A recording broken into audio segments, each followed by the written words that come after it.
Hello, it's Anna Sörby from Unity Web TV. We have David Quigley here once again on a visit and having courses here.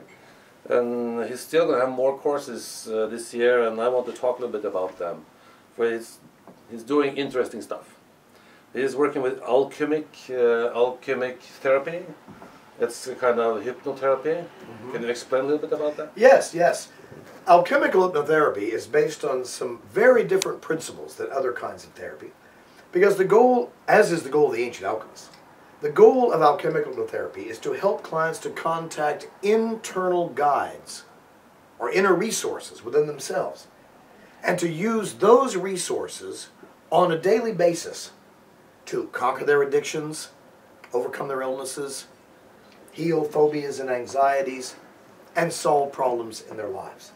The idea is that instead of me being the therapist with all the answers, which I'm not, and never will be, instead I help clients to find their own inner answers from their own inner guides, and then learn how to have an ongoing relationship with those inner guides. So in a certain sense, we help clients to become independent of the therapist by teaching them to connect with their own internal resources. Now, of course, what's required here is that we, as an alchemist, I have to test each of these guides to make sure that they are the right guide for this client, that they have the right answer. I mean, I'll never forget that Adolf Hitler always listened to his inner guides. So did Charles Manson. So we have to remember that not every voice that pops up in the inner world is particularly helpful. Instead, my task is to help my clients find those wise inner voices that will assist them in solving their daily problems in a way that's far more effective than anything I could do. Is it the same thing as following your heart, they say? Not exactly. I've gotten in a lot of trouble following my heart. I don't know about you. But many times my heart, for example, in falling in love with the wrong woman, I can say that following my heart didn't work out so well. So I think it might be more accurate, although for sure, one way we test guides is to notice how they feel to our hearts. So the heart is important. I need to have a feeling that this guide is safe and trustworthy. However, beyond that, we also test guides in many other ways, including listening to their advice, following it, and making sure that it works. So we are going far more than trusting the heart, we're trusting the client's internal intuition. And it's done in a very, I would say, technically complex way. This is not just trust your heart and go with the flow, because that could easily turn into a waterfall and thus pitch to the bottom. Instead, we're trusting the intuition of the guides. We trust the ability of the alchemist to help the client find those true guides. My other job as an alchemist is to make sure my clients know how to contact their guides and how to listen to them effectively. So it's actually a little more complicated than just trusting the heart. Yes, but it's a good word you choose, alchemy. Can you explain that? Why do you call this alchemy? Excellent. Well, the ancient alchemists, it's often thought, were trying to turn lead into gold. This was considered a kind of superstitious version of modern chemistry. As a matter of fact, the ancient alchemists were the fathers of modern chemistry. Isaac Newton was himself an alchemist, as were many of the great scientists in the last 5 centuries. Their chemical experiments have led to the science of chemistry as we know it today. However, my work is not about chemistry. The most important principle, according to the ancient alchemists, had to do not with turning lead into gold, but with creating what they called the elixir of immortality. That is, the philosopher's stone. That is, a substance which, consumed by the alchemists, produces youth, vitality, energy, and perhaps eternal life. Now, having not lived eternally, I can't yet certify how well that works. I'm a bit skeptical, frankly, of immortal claims. But I can say that I and quite a number of the alchemists I have trained appear to be getting younger rather than older over the last 30 years. So I have to admit there's something to this business of the elixir. For example, 30 years ago I was in a wheelchair, crippled with arthritis, chronic fatigue syndrome, multiple chemical sensitivity, allergic to every food tested. I was a mess, hard of hearing. And through the work of my inner guides, I've been able to solve all of those problems.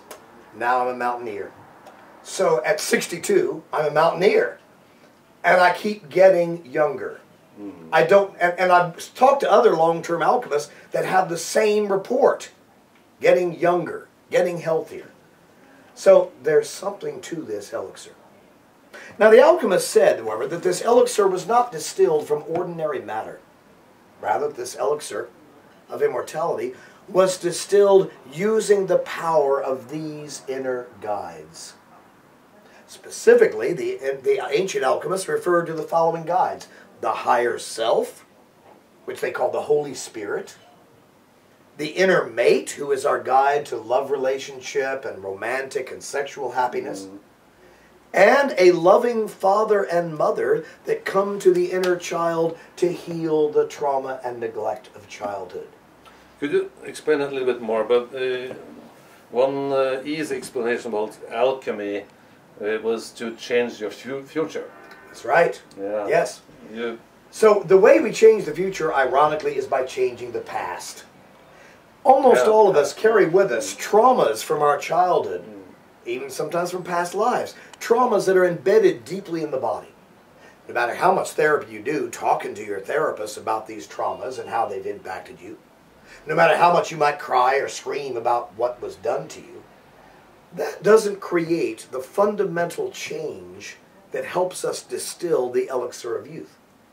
What's needed instead is to rescue the child from those terrible events and provide that child with memories of a brand new childhood. A brand new childhood often experienced with the love of a new loving father and mother in the inner world. This element, which is described in the ancient alchemical writings, I call emotional clearing therapy. Unlike merely insight therapy, which lets us see what memories there were and what problems they caused, unlike emotional release therapy, where we simply kick and scream and cry, emotional clearing therapy allows us to actually implant brand new memories in the, first of all, to clear out the trauma of the old memories by rescuing the child, what we call a dramatic rescue mission. Allows us to go in there with the client's body and deliver the child from these traumas. And secondly, it allows us to create brand new memories with a new loving family, new childhood, new mommy and daddy. And I train the client how to do this on their own. So every day they're building a new childhood for themselves.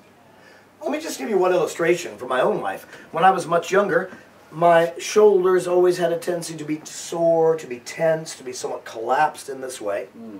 And going into my shoulders using a hypnotic trance, I discovered memories of my father's violent abuse.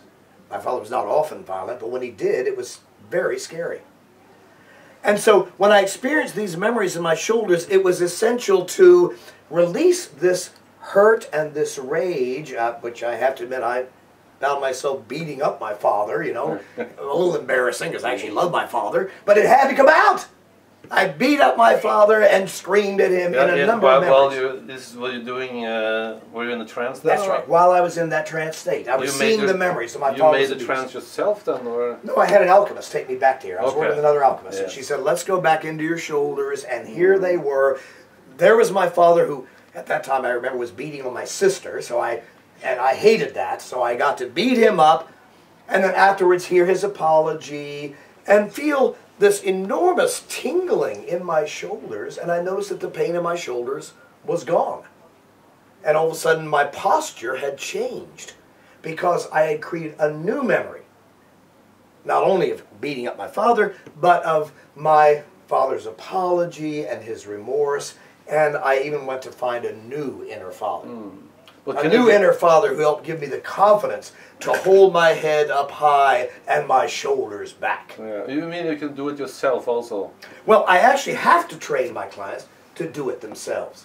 Because I don't know any clients that can afford to get therapy from me 10 hours a day. But how do you do that? And do you train them to be a little bit hypnotized, or? That is correct. I train them to use self-hypnotic techniques Okay. on their own every day. Because to me, that's the only way the elixir of immortality really works, is if clients do it every day.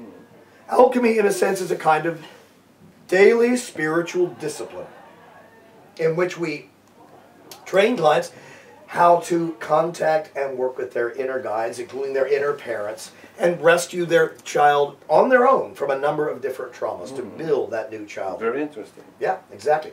In this way, it differs from all other kinds of therapy because the client is trained to do it for themselves, not required to keep coming back to a therapist over and over. Yeah.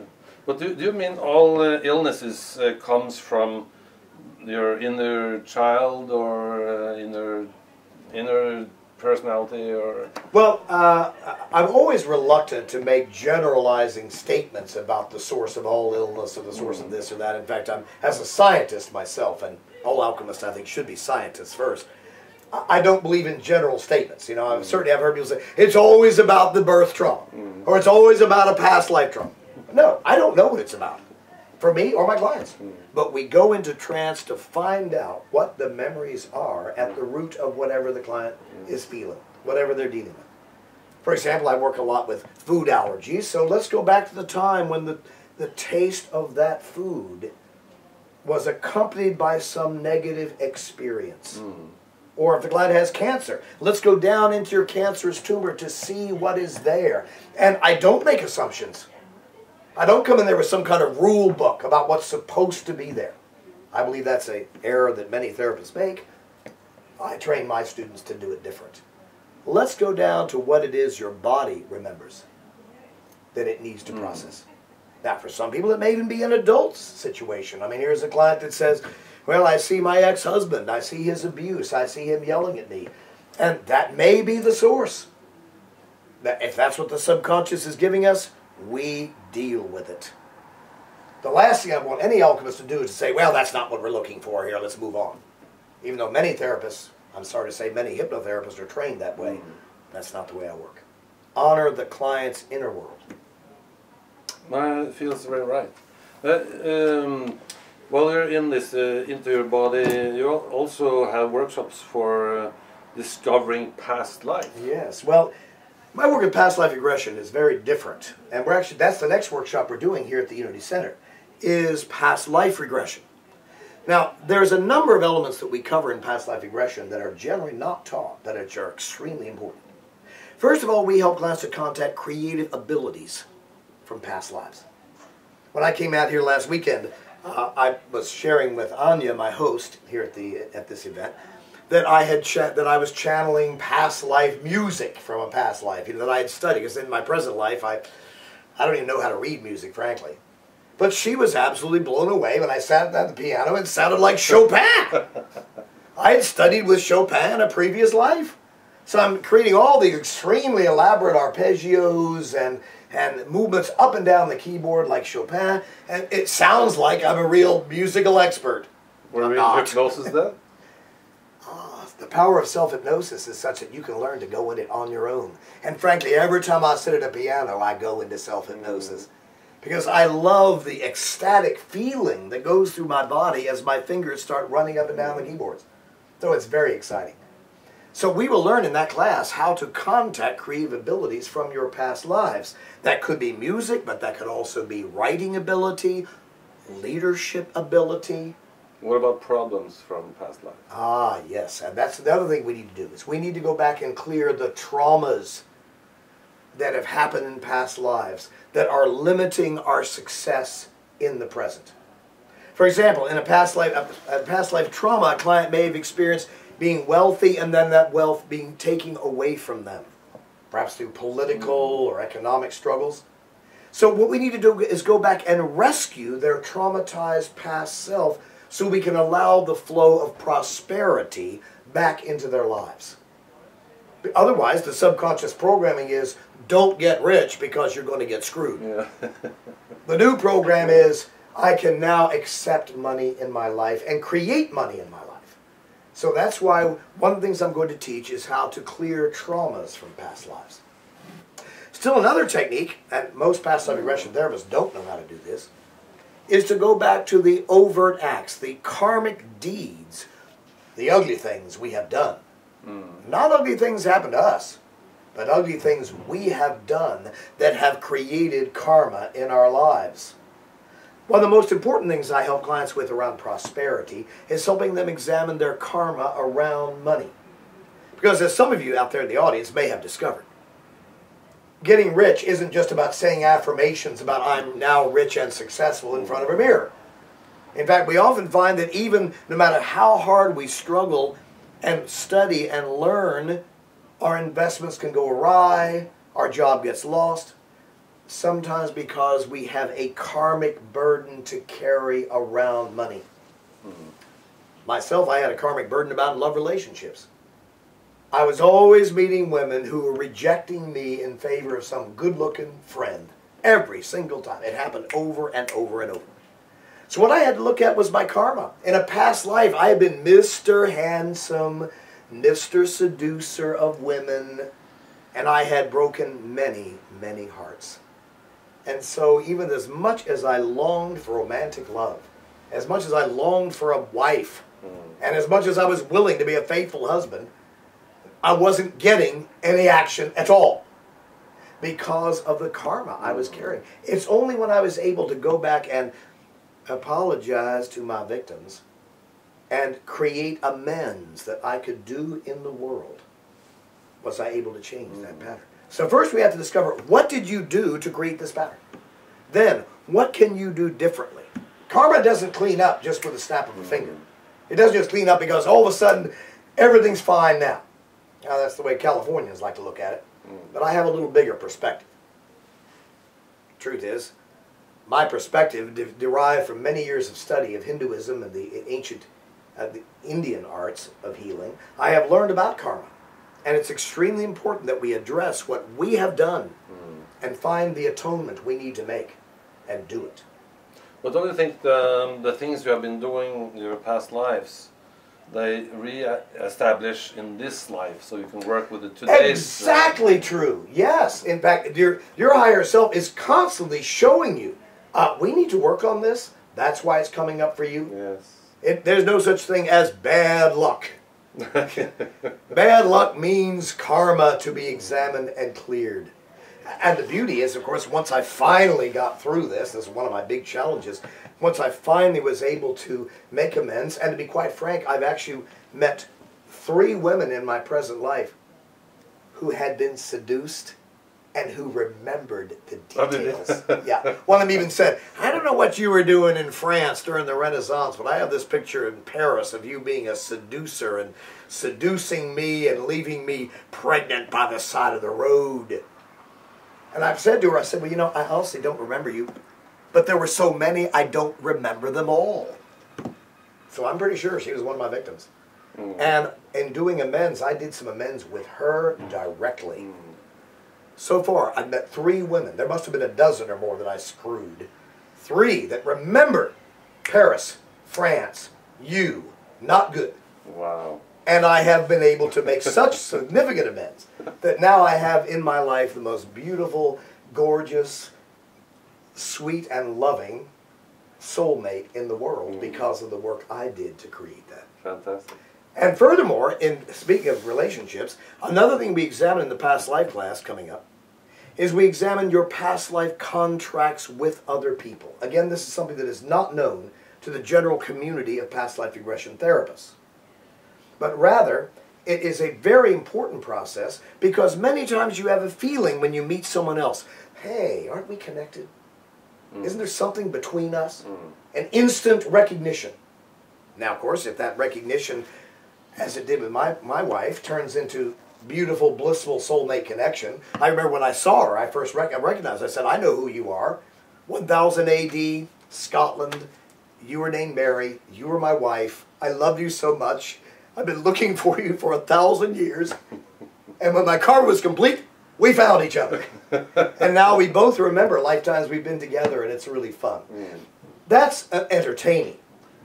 Often we need more than entertainment. We need to look at the cause of the problems in the relationship. which come from a past life. Gee, I feel like you're my soulmate, but we can't get along. I don't know why. I'm always doing this to you, or you are doing this to me, and we can't change it with any kind of counseling. That means we need to go back to the past life pattern that was established and heal that pattern. Now, quite frankly, it doesn't mean that we can fix up your relationship to be perfect. It may be necessary, once we've examined the hundreds or thousands of years of your history with this person, to say bye-bye. You know, there's nothing to fix here. We've got to move on. But at other times, we can help restore the relationship.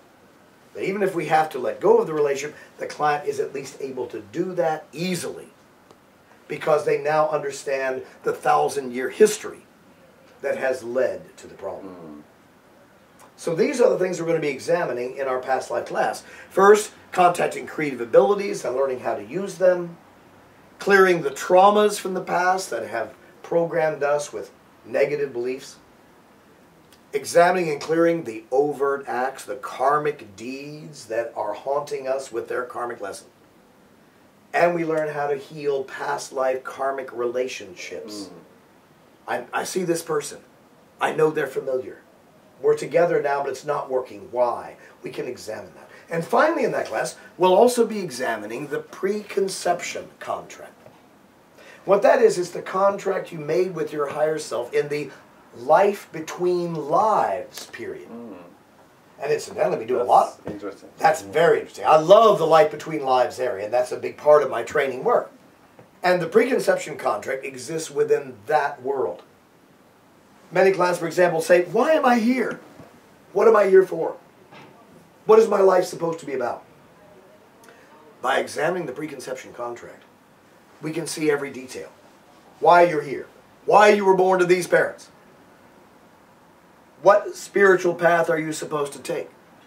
What is your life worth, and life work, and life purpose? Well, how do you find that contract?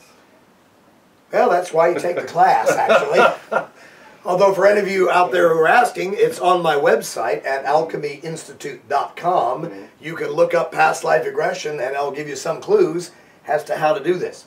But yes, we have a training that can help you to do all of these 5 things in one 3-day weekend. A very busy weekend. Thank you. We have talked about inner child, haven't we? Yes, well... And inner parents... Yes, a new childhood. That's what we have to create as a part of the elixir of immortality. We need to be grounded in a new childhood with new parents. They're discovering this actually affects our genetic code when we start building these new memories in the inner world. But I know that it affects my health and vitality right here and now. Then we're into somatic healing. Yeah, somatic healing is another specialty area that I'm excited about bringing here to Norway.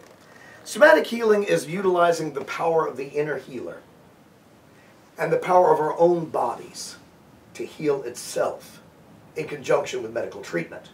See, one thing that doctors don't know how to do, although they have developed so many miracles of healing in the last 100 years, doctors don't know how to activate the healing powers of the client's own inner mind. The healing powers of the client's what we call the inner healer. Yeah, they don't believe in it. They don't, most of them don't even believe in it, exactly. Although I wonder why, because many doctors find spontaneous remission to be happening a lot with their clients. Gee, that cancer disappeared. We don't know why. They choose not to ask why, which is a shame. Instead, what I do is use very complex but very powerful techniques of healing to activate the client's inner healing. One example, one of my workshops, a woman who had a breast tumor the size of an egg, malignant cancer in the breast, the size of an egg. And during the course of our class, she called in her inner healer, who was her Jewish grandma, who washed that egg with chicken soup. I suppose the Jews out there will understand this. And throughout the weekend, and throughout the next month, she experienced her grandma washing it with chicken soup every night during a meditation. Now, by the end of the first 2 days of the class, she said, David, please feel my breast. Check out the tumor. It's gone. I didn't do that, but I let another student validate the shrinking of the tumor. But then, at the end of the next month, the tumor had completely disappeared because of the power of her inner healer. Now, of course, if we can combine that power with the powerful techniques of modern medical science, we're going to expand the power of healing enormously for both the doctors and the patients. And that's one thing I teach in the Somatic Healing class. Healing your body, we have talked about. I think we talked about the most interesting things, and we'll be talking very long now. And you're going back to your class. Yes, so I think we should hold it up there. Yeah, can you just, usually I have this, the ending. Yes, good. You have a message to the world. Yes. So in summary, let me state. In summary, let me state that alchemical hypnotherapy represents a revolution in the way therapy is going to be done in the 21st century. Carl Jung himself said this in the last movie he made at the end of his life, Matters of the Heart. He said, the therapy of the future will be alchemy. Because alchemy doesn't just help people solve their problems. Alchemy empowers people to contact their own inner guides, who can be available 24/7 to help these clients to heal their bodies, their minds, and restore the vitality and youth that the alchemists promise to us. Thank you very much, David.